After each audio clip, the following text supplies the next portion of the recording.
Hello everyone and welcome to a really crazy game that just took place in the European Blitz Championship between Jan-Krzysztof Duda and Russian Grandmaster Anton Demchenko. It's really a wild one, and as you can see in Duda's quote above the board, 4 queens on the board is such a crazy game. That's only part of why this game is so enjoyable. So let's just dive straight into it, and then we're gonna discuss it a little bit more. So like I said, round 14. Duda is leading the tournament. Let's check it out. We have e4 by Duda. We have e5, knight to f3, knight to c6, and bishop to b5. So the Ruy Lopez is on the board. a6, Morphy's defense, bishop to a4, and d6, the modern Steinitz defense. We have c3, giving the bishop some retreating squares, also preparing d4. We have bishop to d7, and now we have castles. We have g6. Black is now ready to maybe fianchetto his dark square bishop. Also, later on, he's going to have a nice support. He's going to play knight d7, try and bust open the position with f5.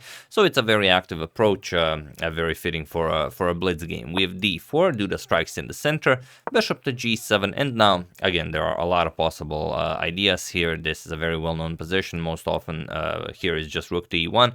Duda plays h3. Sort of a waiting move, also takes away the g4 square from black's pieces, and now we have h6. We have rook to e1, and now knight g to e7. So you can see with all of these pawns being already advanced, the knight is ready to support the pawn being pushed to f5. We still don't know if black will be castling queenside or kingside, or is he castling at all. We have bishop to e3, and here again a lot of moves are possible, but b6 is a new move, so already as of move 10 we have a completely new game.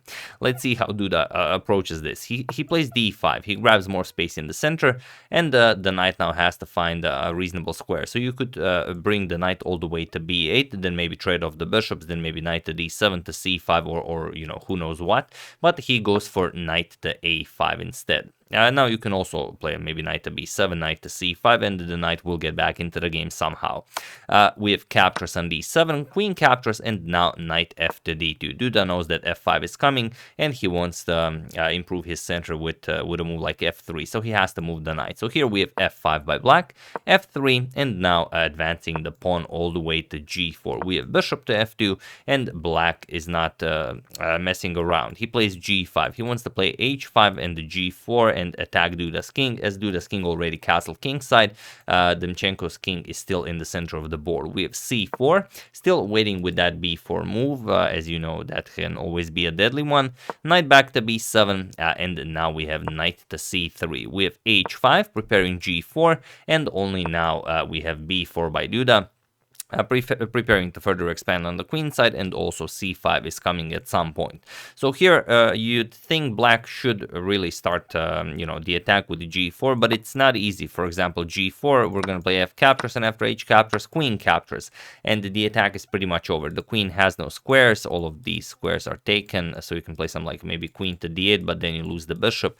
So you'd have to trade queens here, and you've just given up a pawn for no obvious compensation. So instead, black castles kingside. He still waits with the pawn push, and now we have knight to b3. Duda prepares c5, even though c5 is possible right away, but this is a blitz game, so we are not going to overanalyze things. Knight to d8, and now finally c5. So you can see that the center is closed. Black is attacking on the king side, and since white can't really play in the center and you don't want to push on the king side, you will counterattack on the queen side. That's how chess works. So rook to b8, and now even c6. And now look at this pawn chain. It's already becoming quite a monster. We have queen to c8, and now king to f1. Yes, this is Duda's plan. He now wants to attack on the king side, but before doing that, he wants to shift his king all the way to the queen side. So king f1, we have knight to f7, king to e2, we have knight to g6, and now king to d2. We have knight to h6, black also maneuvering very nicely. He's now ready to bust open the position with g4, queen to e2, and finally g4. But Duda not reacting to this, even though you could let's say trade and maybe play rook to h1, h1, not a bad idea, just grabbing hold of that h file, but he starts pushing on the queen side. We have a4, now bishop to f6. Black is not interested in playing a move like g3, even though it's a strong move for black. It's not a move that, well, it pretty much closes the position, and it doesn't appear that you will be able to do all that much. But both players still have a pair of knights, so at some point you might be able to sacrifice a knight for, let's say, the h3 pawn, then maybe the g pawn starts marching forward, but there's still too much stuff on the board, so it's impossible to make plans like that. So bishop to f6, and now we have king to c2, king to f7, and now b5. So asking, do you want to open up the position, or do you want to close the queen side as well? So here we have a5, and look at now this massive pawn chain. This is not something you see very often. We can even use the green color here. So nothing will get through this on the queen side or in the center. So now there's only king side where we can do something. So knight back to b1, and now bishop to h4. Still, black can play g3 and completely close the pawn chain, but he decides that, you know, if anything is to happen in this game, we have to start capturing some pawns. So here, h captures on g4, bishop captures on f2, queen captures, and now h captures on g4. We have rook to h1, and now even if black closes this, at least you have your rook on the h file. We have rook to h8, and now knight 1 to d2. We have king to g7, and now knight to c4. We have g3, finally closing the setup here. Queen back to e2, and now knight to f7, offering a trade of rooks. So king to c3. You can see that Duda is already imagining the resulting endgame. He is getting his king as deep into the position as possible because he wants his king to be able to support the passed pawns once, you know, stuff gets traded off. And yes, I'm saying pass pawns, even though it's hard to imagine any pass pawns being made here, but that's why it's such a nice game. So queen d8, and now comes the idea Duda had. So you could maybe trade off a pair of rooks first, but he decides to keep them on the board and plays knight b captures on a5. So it's a knight for 2 pawns, but you are getting a passed a pawn, and it's white, definitely white, who's pushing for a win here. B captures, knight captures on a5, and now rook to h2, putting pressure on the g2 pawn, but also if white is ever to capture the rook here, then this pawn becomes incredibly strong. So that's maybe why it could be a bit of an improvement if you traded rooks with rook captures on h8 before going for this knight captures on a5 sacrifice.